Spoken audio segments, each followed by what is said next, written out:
We have discussed two of the four attitudes to the human predicament characteristic of religions and methods of spiritual development, the attitudes of repentance and of resignation. Now let me repeat that the premise of this whole discussion, the first premise,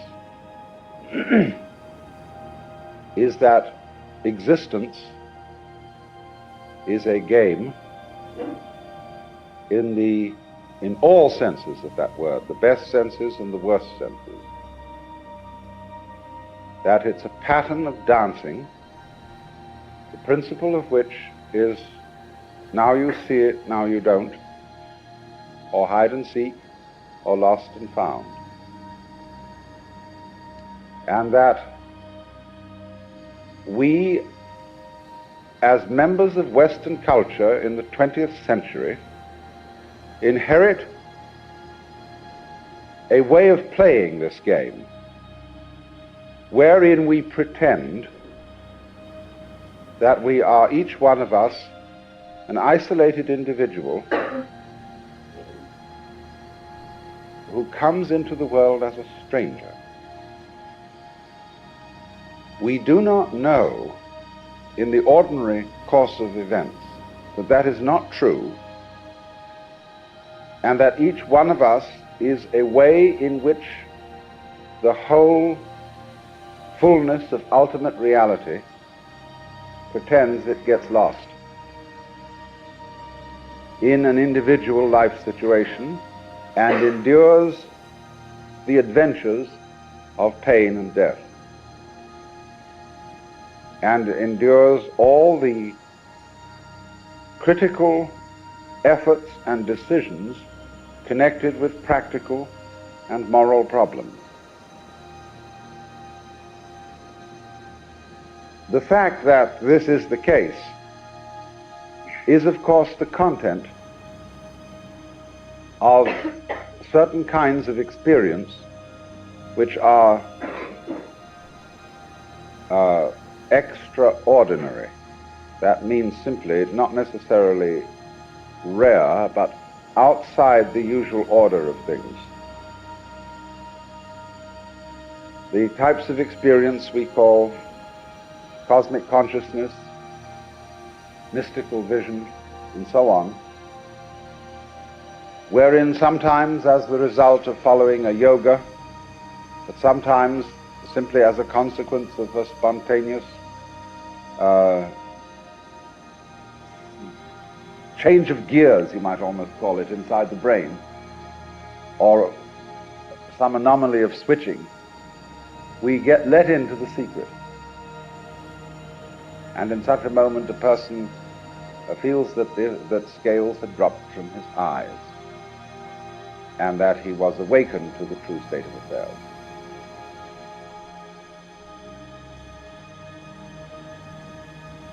That we do not know this to be the case in the ordinary way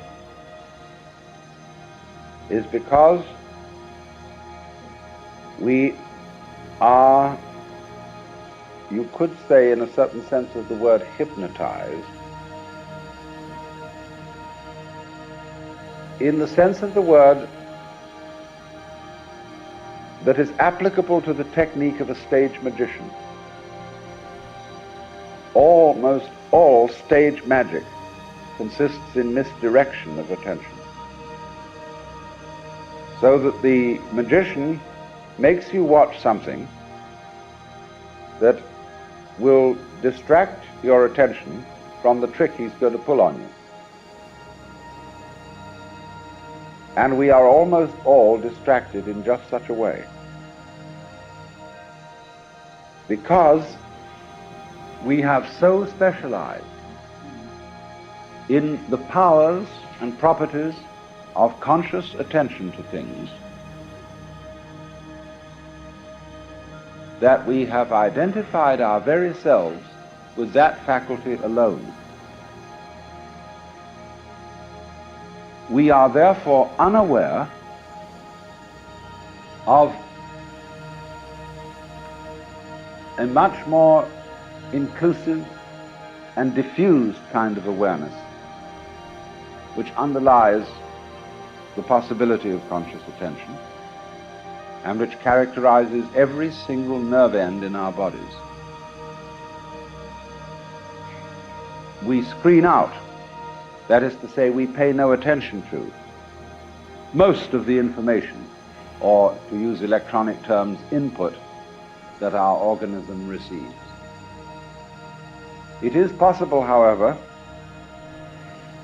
to, as I say, slip switches so that we become aware of the input. I won't say of the total input, because that would be shattering. But we become aware of a great deal more than we ordinarily notice. And it is in those moments that the experiences of cosmic consciousness occur, because it is in those moments that we become aware of the fact that what is inside your skin goes together with what is outside your skin, in just the same way as your head go together with your feet.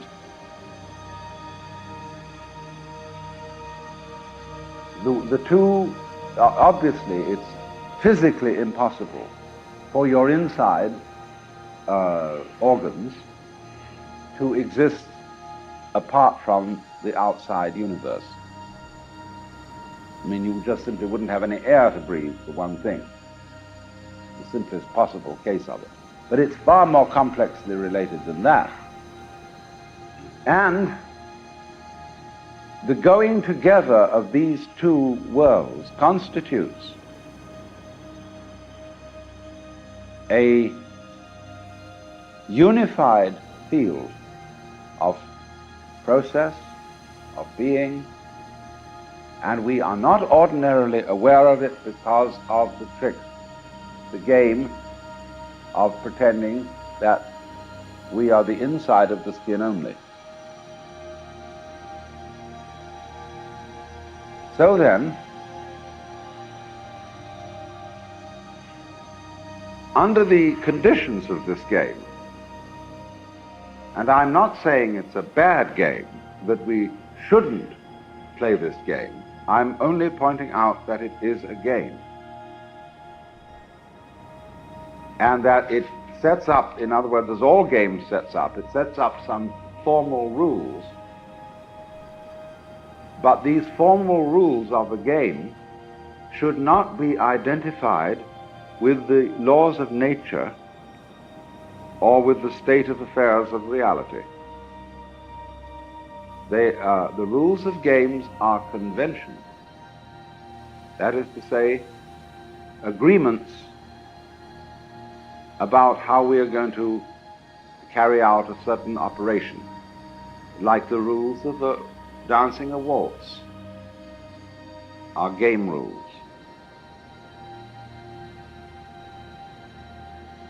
So also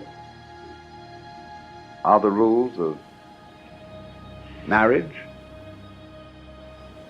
of political elections, of how we measure time and distance, and all such things. They are conventions.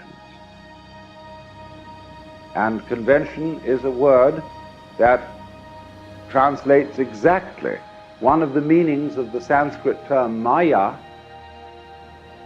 which is the all-inclusive word that the Hindus and Buddhists use for the world illusion. It is therefore a convention to think of nature as divided into separate things and separate events. That is a convention that corresponds exactly to the mathematical operation of the calculus, whereby a curve is measured by pretending that it is a discontinuous series of points or of tiny, tiny straight lines.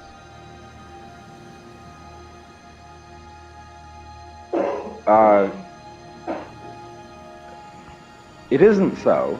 The curve is continuous. But by pretending that it could be a series of point instants, we can count them, work out their positions in reference to some kind of standard scale, and so get a measurement of the curve. And just as one does that in mathematics, so in everyday life, we count every human organism as a thing unit. And we count all kinds of things as a thing unit, but sometimes a child will surprise you by asking you for the name of something which you've never thought of as a thing.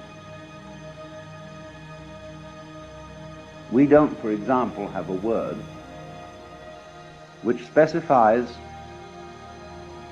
the inside of curved surfaces, like the inside of a pot, or the inside of a pipe, or the inside of a tin can. We don't have a word that specifies dry space, or a dry surface. Now, other languages have words for those, because to those peoples, for some reason or other, this concept is important.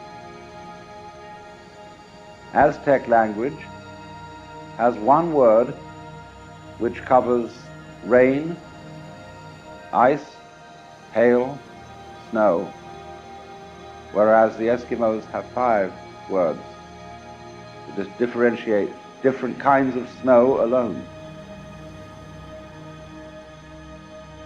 So a child will often ask about something and say, "What is that?" And the parent is not clear as to what that signifies. And it is because, you see, things and events are the units of experience, and they are those parts of experience that we notice. And when you notice something, you apply to it a notation. You notice by making notations. And notations are words, numbers, and such symbols as musical notes or algebraical signs or astronomical symbols or whatever. It is a way of dividing up the world so as to be able to discuss it with each other and so to control our environment. But don't be deceived by noticing and notation. The world in which we live is not really divided. It's like taking a sieve and passing it through water. The wires, of course, cleave the water, but the water doesn't stay neatly sliced into square lengths, you see, as if it were something like bean curd. The water closes again. And so in the same way, although the intellect constantly slices the world into units, the world won't be sliced. That does not mean that the real state of the world is something like bean curd or junket, completely formless. It means that the world is full of just those very forms that we see, but it's full of a lot more forms than we see. First of all, the wave band upon which our senses are responsive to the electrical goings-on outside our skins is quite narrow. And if we had a wider range of sensitivity, let's imagine that we had some additional sense organs that were as different from the 5 that we have as sight is different from hearing. Then we should be aware of all kinds of connections and phenomena that we don't see in the ordinary way. But even with without the addition of extra senses of that kind, it is possible to increase human awareness so that we can see all kinds of things that we ordinarily ignore. The simplest example of this is that when we look at other people's faces, we see the human face in a formalized way. We see faces as painters and beauticians have taught us to see them. There are many characteristics of the human face that we block. Now, supposing you are a so-called white Caucasian, you are supposed to have, you see, a vaguely pinkish, smooth skin. Well, you don't have anything of the kind. You have a highly differentiated, many-colored, blotchy skin. Only if you put on heavy makeup, like the pancake makeup, of course you reduce the color variations. But even then, your face moves constantly through an interplay of lights that are altering all the time. And we choose, unless you are a painter or a photographer who is trained to look at these details, you ordinarily ignore them altogether. Our faces have all kinds of hairs on them, and pimples, and little funny jiggles, and it's all there. Only we don't consider that those details are significant details, and so we screen them out of everyday consciousness.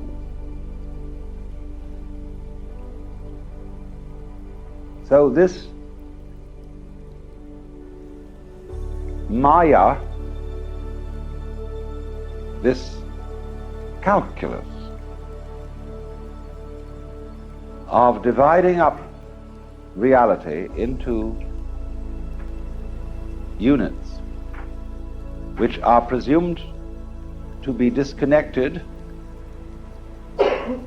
but somehow related to each other in more or less the same way as billiard balls that interact by banging each other around, becomes the commonsensical view of the world and is just a convention and nothing more. Now, in that circumstance, in the circumstance of the person, the human being feeling lonely and feeling that he confronts an alien world, one of the possible tactics and the games that he can play is the highly aggressive game of dominating the environment by the power of his will. And this game is what I've indicated here by the word rebellion. Now, I'm using that word in a very loose and inclusive sense to cover not only formal rebellion, that is to say, the criminal way of life, but also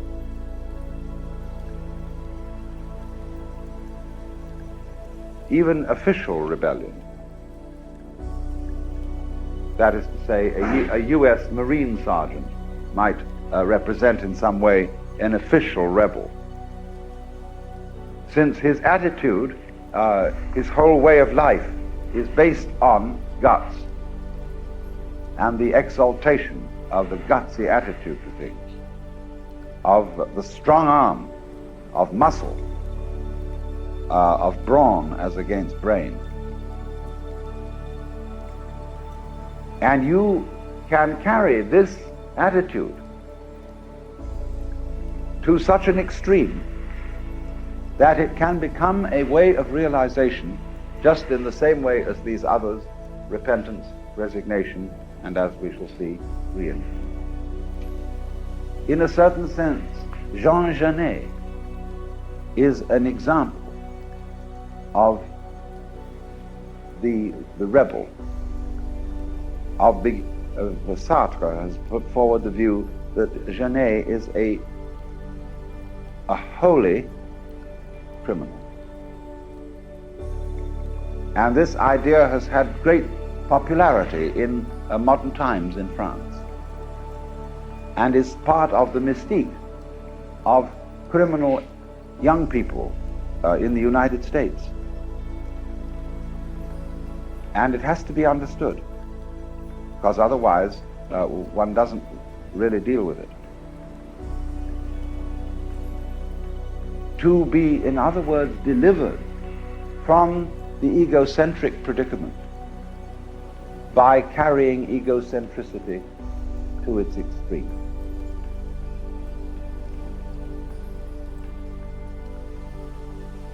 Now,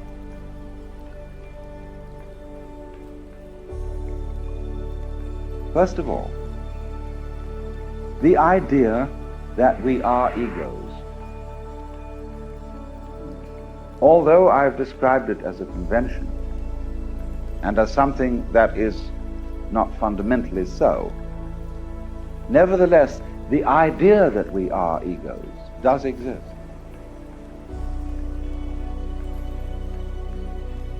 There was a faith healer of Deal who said, although pain is not real, when the point of a pin goes into my skin, I dislike what I fancy I feel.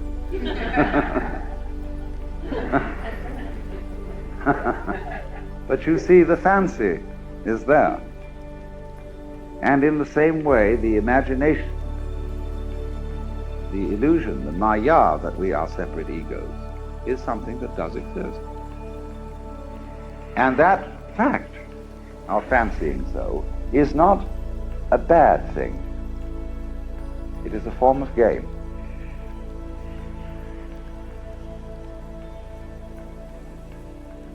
If you would imagine life as a dance, choreographic pattern, you might say that the imagination of being an ego is a very far out curlicue.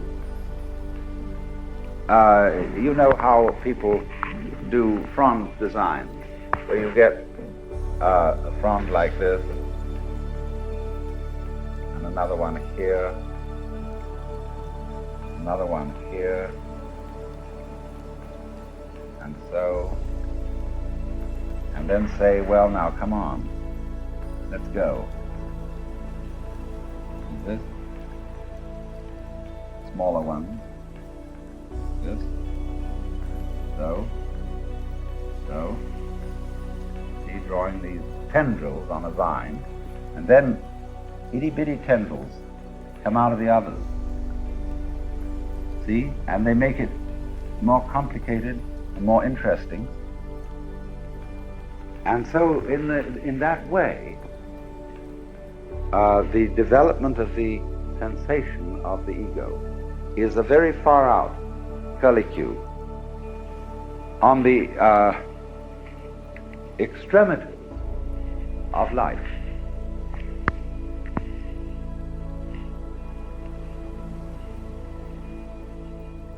So the fact that you and I imagine we're egos is the same sort of thing as you will observe in any complex pattern of ferns or crystals or surface tensions in foam or anything like that. It is very, very natural.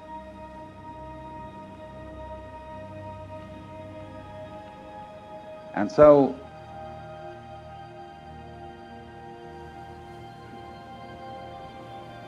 there is then a legitimate way of following this fancy through to its logical conclusion. The yoga of egocentricity.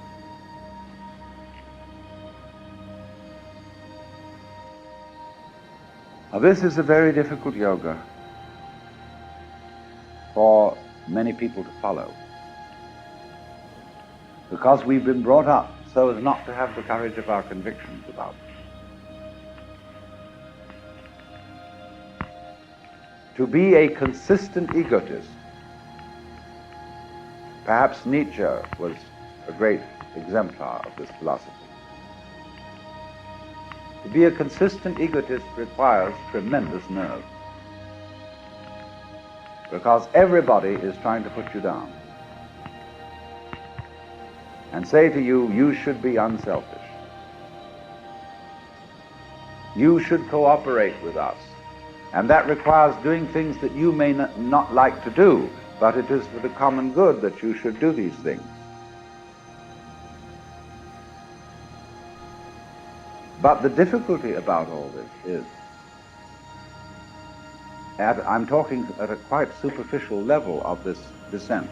I'm talking about here. When people pretend to be unselfish and cooperative, they confuse others horribly. If you give somebody else the impression that you're going to be their loyal friend and you're going to really knock yourself out for them, and they rely on you to do that, and then you let them down because that wasn't really what you meant to do, you create a great deal of trouble.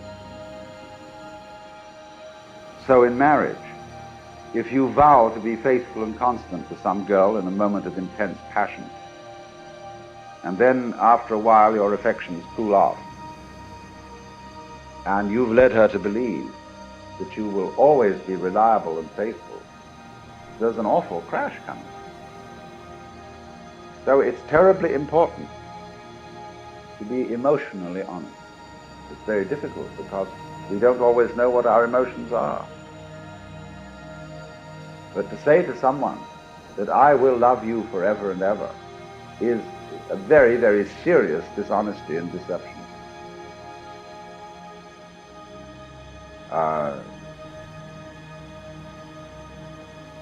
So in the same way, to give the impression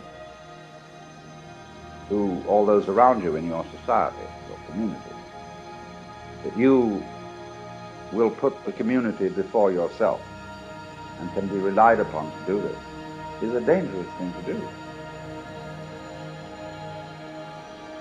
You may have the fullest intention of carrying this out,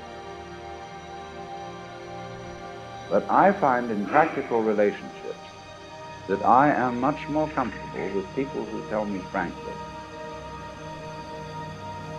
what their feelings are. In other words, if I'm not welcome because they've got other business to do and they're all tied up with things, it's much better that a person should say, I'm sorry, but I don't feel inclined to see anybody right now. I'm busy and so on. Then I can rely upon that person that when they tell me you are welcome, that I really am. One of my best friends is a woman who is totally frank. And if she, even if for purely irrational reasons, she doesn't want to come along with something or do something, she just says, I don't feel like it. And so we understand each other perfectly. Everybody understands her. Because then they know when she says, please come, that she really means it. So, a proper egocentricity, if you feel like an ego, you see, is essential for good human relations.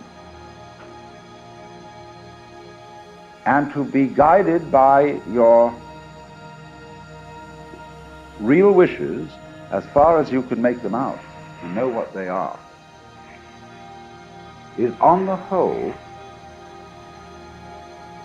a safer bet in human relations than to be guided by abstract principles.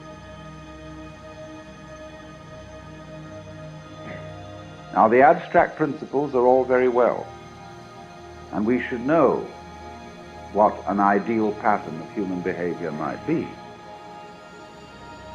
One has to keep, as it were, one's eye on that, to see if you like it. You see, the game of existence is not very simple. If I could say, rely entirely on your feelings, act on impulse, never do anything except what you would really want to do, it isn't. That would be oversimplification.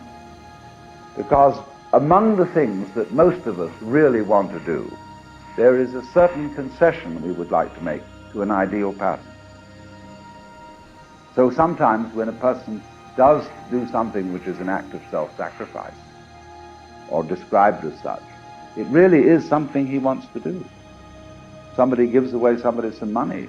He doesn't do it because this is a sacrifice and in a masochistic spirit, but because, good heavens, I would really like to see what would happen when this guy gets the money. What fun to see this enterprise start, even if I don't get anything back from it. I'll have the entertainment. So, an ideal pattern of how human relations might be is always something to be worked out, thought about, and kept in mind. For we are always possible we might want it that way. But basically,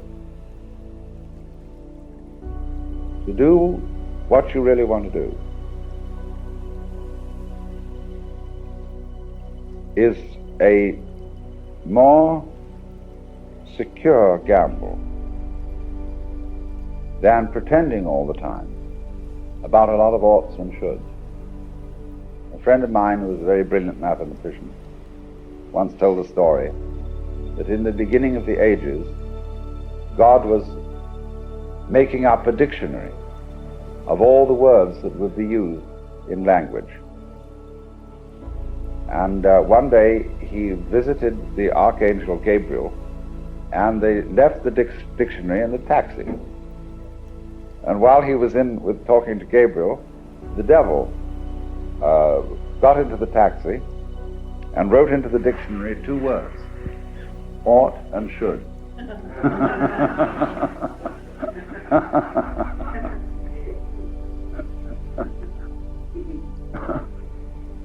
Well,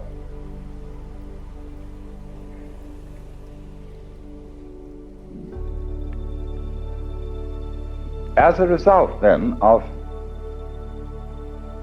pretenses, of not being honest about what we want, untold confusion arises. You know the proverb, be very careful of what you desire, you may get it.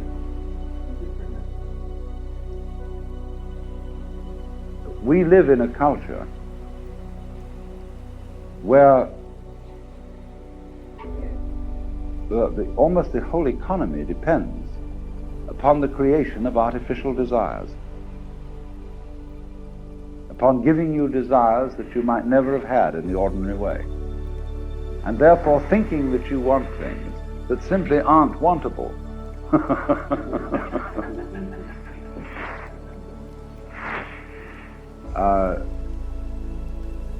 A lot of people, for example, when they feel miserable, depressed, simply go out shopping,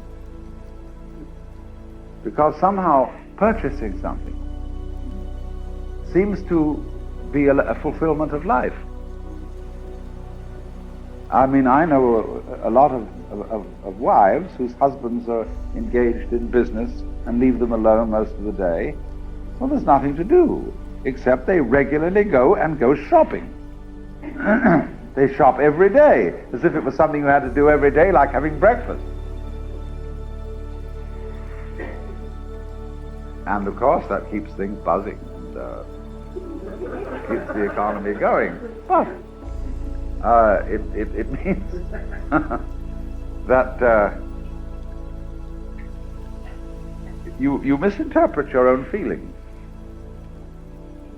And so there's always, after a shopping spree, a sense of letdown. Same thing happens every Christmas Day with children.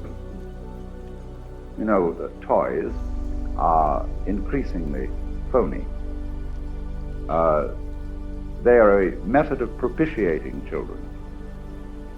I was saying yesterday about the educational system as being a method of preventing children from growing up too fast so that they won't come on the labor market in one huge splodge. So in the same way, children who are not allowed to participate in human activities such as cooking and hunting and so on have to be given phony activities. Toy cooking stoves, dolls' houses, guns, anything but the real thing, so that they will be kept amused and kept out of the way. Because any real child, you know, likes to play with pots and pans and all the things that the adults use and are doing. But toys prevent them from doing that. Now then, what happens is that the children are given an immense artificial desire for toys. A toy shop seems paradise. But when on Christmas Day, the beautiful tree and all the tinsel and all the stuff and packages, wonderfully wrapped, you know, the wrappings are better than the contents. More beautiful.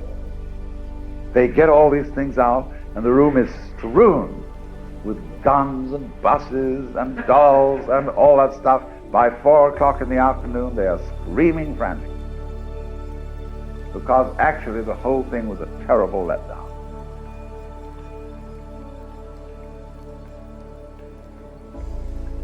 And that happens again and again. But that happens to the adults. The adults are merely repeating for the children what they're doing. They're acquiring all this kind of pretentious junk and thinking that's the answer, and it's a letdown. Because they didn't find out that they don't really want it, and they don't find out what they do really want. Because everybody has to pretend that it's good to work for what you don't want.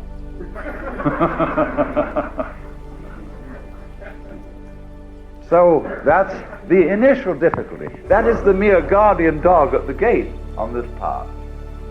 You see? But so, just simply an initial step here is to be honest with yourself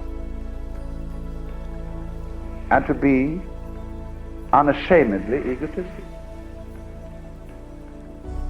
See, I like people who, supposing they have a certain accomplishment, don't be blushing violets about it, but say, I can do this. I know how to do it, and I do it well, and I can exact, therefore, a fair price for it. I feel happy with a person like that. Especially if he's someone, say, like a doctor. I sure want to know that he's good at his job. And if he's confident about it like that and says, yes, I know what to do, then I have that essential faith in him, which everybody has to have in their doctor in order to be healed. But we say, the community says to a person who does that, you are immodest. You are too big for your boots. You've got a swell head. Now, a person has a swell head when his opinion of his accomplishments is excessive. But when a person's accomplishments are good, he ought to be proud of them and be delighted that he can do it so well. Everybody, if you can dance well, don't you love to do it? Are you a show-off? Yes, you are a show-off, you know, but beautiful. Show off, please. We like to see it.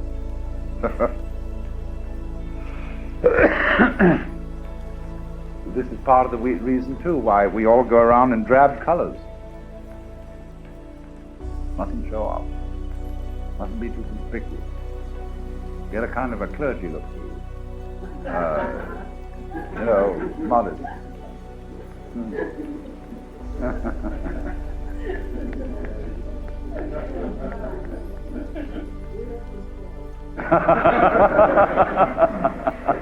Yes, I'm glad to do it.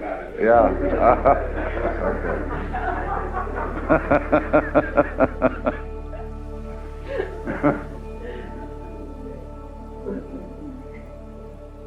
Because, you see, people have thought in the past, if you show off, the enemy will notice you. So a chameleon disappears into its background and doesn't show off, so that the birds or whatever want to eat that chameleon won't notice it. But when you live in a reasonably protected community, as we do, we are still carrying over from a past all kinds of camouflage habits, which really aren't necessary anymore. You can branch out a little. It's extraordinary that our society doesn't really tolerate eccentricity, even though it was based on what it thought was rugged individualism. But you see, that's because we are half-hearted about individualism. And if you are going to go the way of the ego, you must go it thoroughly. That was true of all these ways. If you are going to chop off somebody's head, and that really is the decision, somehow or other it's necessary, you've got to do it with determination. For a half chopped off head is very bad. To use a blunt axe. This is the philosophy underlying Bushido, which is the Japanese philosophy of chivalry based on Zen, where they decided that if there are going to be soldiers, and if there is going to be fighting at all, then it must be done supremely well. And if you're going to fight supremely well, you've got to have a sword like a razor. You know, a Japanese sword is literally a heavy razor. And you've got to know how to go on to have what we call follow-through. So the whole notion of Bushido swordsmanship is based on unhesitating going ahead. Going ahead. It's called in Chinese Mo Che Chu, or going straight aheadness, which is an attitude of never pausing. If, for example, if you drive a car on the freeway here, you have to have Mo Che Chu. You mustn't hesitate. It's true, even more true driving a car in Rome, where these Italian drivers are fast but very subtle, and they're tremendously aware of each other, much more so than here. The worst drivers are in England, but in Rome there's very fast speed driving, but they're instantly responsive, and you just have to go ahead and get into the traffic and go. That's the only safety there is. If you hesitate and fiddle around and so on, you're done for. So this is the art of decapitation. With sudden, swift speed. If what you're going to do is wrong, do it well. As Luther put it, peccate fortiter. If you're going to sin, make it a good one. If you're going to make a mistake, make it a good one. But don't mimble-mamble and shuffle, and as they say in Zen, walk or stand as you will, but whatever you do, don't wobble. So that realization is about here. You know, we had the first one there. We're about here now. Now then, keep on going. When in the Divine Comedy, Dante, accompanied by Virgil as his guide, explore hell, they pass through a gate which says, "All hope abandon, you who enter here. You never, never can get out." That means you can't retrace your steps. There is a way out, however, but you have to go down to the bottom. And they finally come to the place where Satan himself is encased in ice, brooding over a huge, vast field of ice,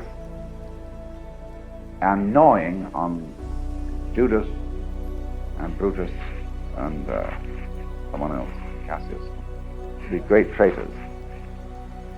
And there he is, utterly malignant. And every now and then his bat-like wings close together and open, close together and open. Now those wings are the symbol of the active door. The active door comes in all mythologies in some way or other. And it is the gate through which, in passing, you go through the critical moment of initiation. To get through the active door, you've got to go without hesitation, because if you hesitate, you're too late. It crushes you. Jason, sailing the Argo, has to go through the Symplegades, the clashing rocks. Odysseus has to get between Scylla and Charybdis. In the one of the Arthurian legends, is it Sir Gawain and the Green Knight? I forget. But there's somebody who has to charge his horse across the drawbridge and into the portcullis. And just as he gets in, the portcullis crashes down and takes off the rear end of his horse. He's got it.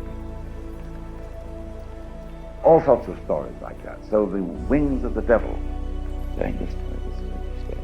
They have to get quickly through those wings, and they climb down the devil's back on this great tough fur that he has, great heavy hair.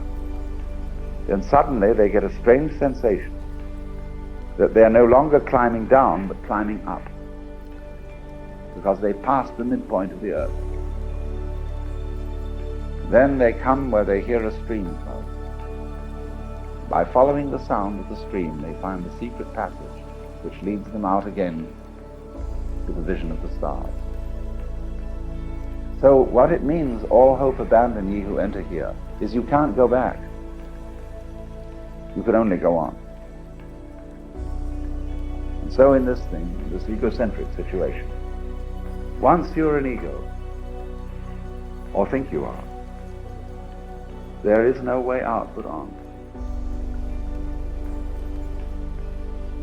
Now you see what's happened here. The people who repented of being egos were trying to go back.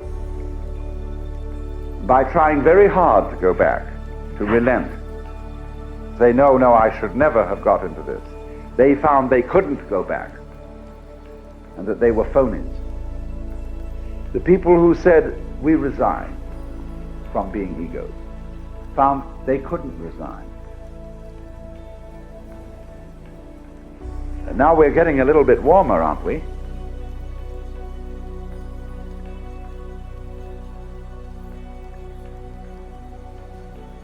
We found you couldn't go back, so you've got to play the ego game to the limit.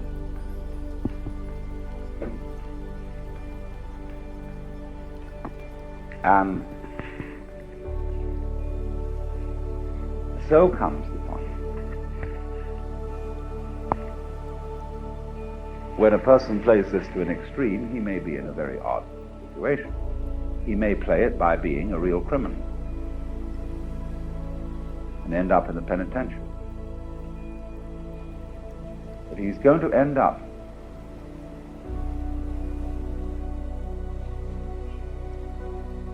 in a situation which is symbolized by three great myths. One is the myth of the tar baby, the other of giant sticky hair, and the other the crucifixion.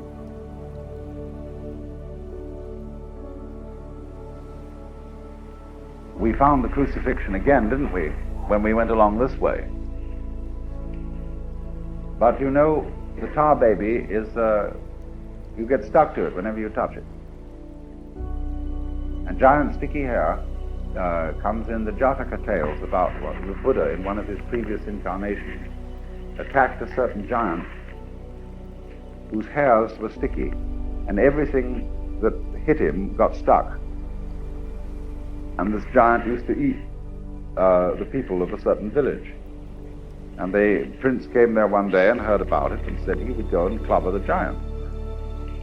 So he went to the giant and he struck him with his left hand, and it got stuck. He struck him with his right hand, and that got stuck. He kicked him with his left foot, that got stuck. Kicked him with his right foot, and that got stuck. He then banged him with his head, and that got stuck. And the giant said, "Aha! Now I'm going to eat you." And the prince said that's all very well, but you will find if you eat me that inside my belly is a thunderbolt. And if you swallow that, it will blow you to pieces. So the giant released the prince and promised not to eat the villagers anymore.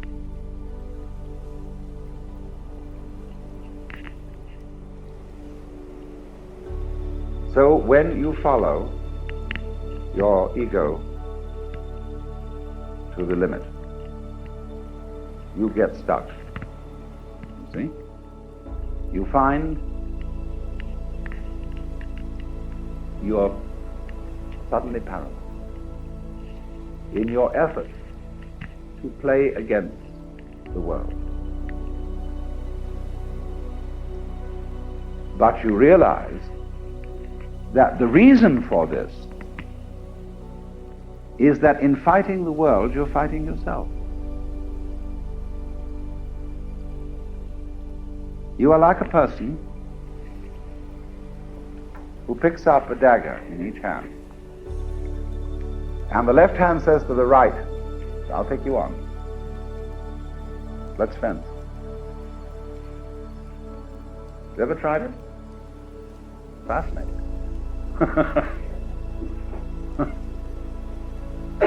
You know, be careful. But you can have this strange thing. And what happens is this. You meet a moment of total paralysis.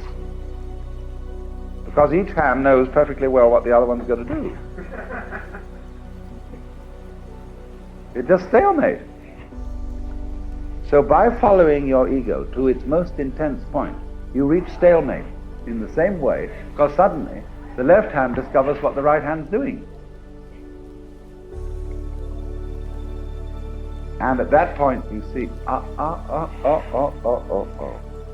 after all, I wasn't a separate ego.